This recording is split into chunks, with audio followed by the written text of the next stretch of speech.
If you plan on buying a Harvey 2 or 3 horse model table saw, you definitely want to check this video out before you start the assembly process. I'm Rick, and this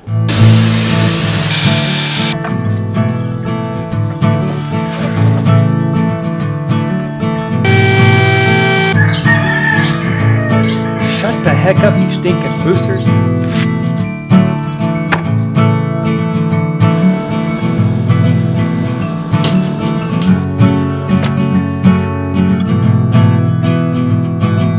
Now that for your sanity. This is the shack. Hello and welcome.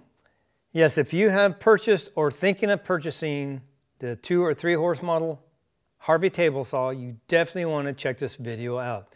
I will save you some frustration and a little bit of freak out because the instructions are not very clear and some people have made a mistake. Not causing it, hasn't ruined it, done anything to it, it just makes it a little frustrating.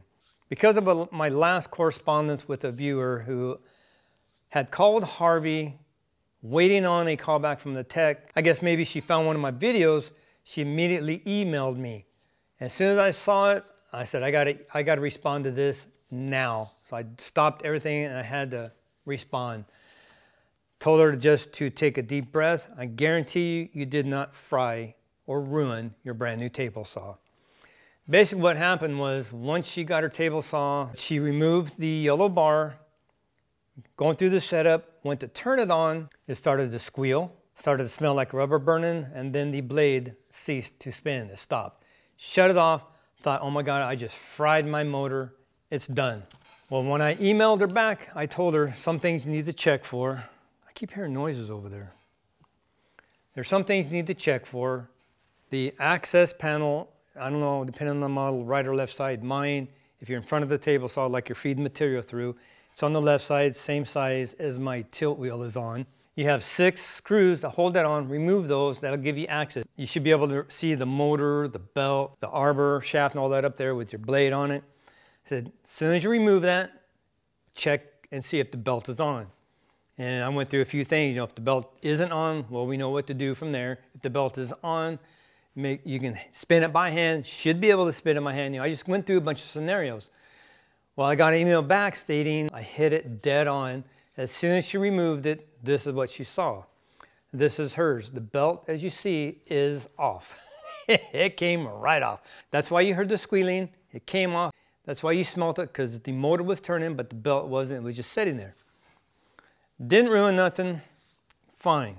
So after she found that, she got it back on, sent me some pictures, sent me a video of it turning on and off to make sure if I could hear anything that might be wrong, if maybe something did happen, everything was fine. She emailed me, thanking me, and she sent me pics because she actually had to go in the owner's manual, the section that showed you or told you how to change the belt to figure out how to get the belt back on. In the owner's manual, if you haven't received it yet, this is what it's going to look like. In your owner's manual, the only thing it states is pull the switch out of the saw cabinet, remove the shipping brace as figure 6-1. You look at that picture right there. It looks like the top bolt of that yellow bar is bolted to the cabinet because the top part there is your tabletop. The 3 holes are where your wings attach to. So it's got to be something on the cabinet. I don't think you have to replace that bolt. Please let me know if you do or do not. But the bottom bolt of that brace looks like it's connected to the motor. So she said once she figured out that was the issue, she went to the section that talked about replacing the belt. So that's our next picture. Basically, you look at that picture, the big hex bolt up there, you loosen that, that's basically the pivot point right there. You unloosen the cap screw, that's the screw you got to replace. Once you take that yellow bar off, that's the screw that people have been leaving off. You put it back on because that locks it down for the tension. My suggestion would be once you remove the bar, loosen that big hex bolt up there, that bolt right there, loosen that bolt, put your cap screw back in, pull down a little bit, put a little pressure on it, tighten down the cap screw, and then re-tighten the hex bolt up there. Make sure it's all tight. because they are not very clear in the instructions, people take the bar off, they leave the nuts off, they don't think twice about it. When they go to turn it on, nothing's holding the tension on there. It's wobbling, so it comes right off. The belt's sitting there, motor spinning, it's squealing, blade stops turning. People freak out. I think I just fried my motor. Nope, he didn't. So once that was all done, this is her table saw turning on and off. And again, she sent this video just so I could listen to see if I heard anything that could be possibly wrong. Nope, this is exactly how your table saw should sound.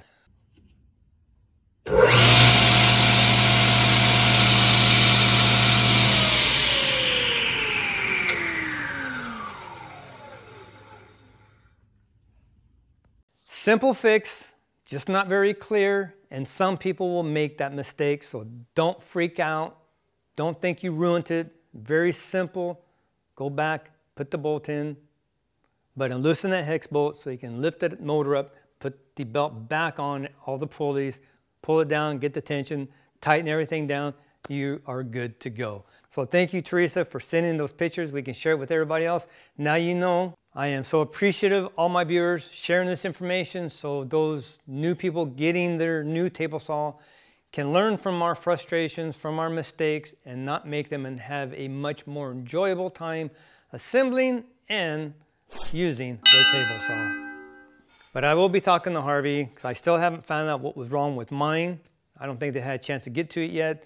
And I want to talk to them a little bit about some things because I'll make another video and I'll link it there when I get it done, of why I end up purchasing mine versus other brands, and a few things I think Harvey really needs to address to take this to the next level. Because I'm telling you what, if some people are willing to spend $5 grand on SawStop or Powermatic, another $100 or so to tweak some of these fine things, upgrade this and take it to the next level, just may draw them from that higher price to this one with just a few tweaks to really take it to the next level.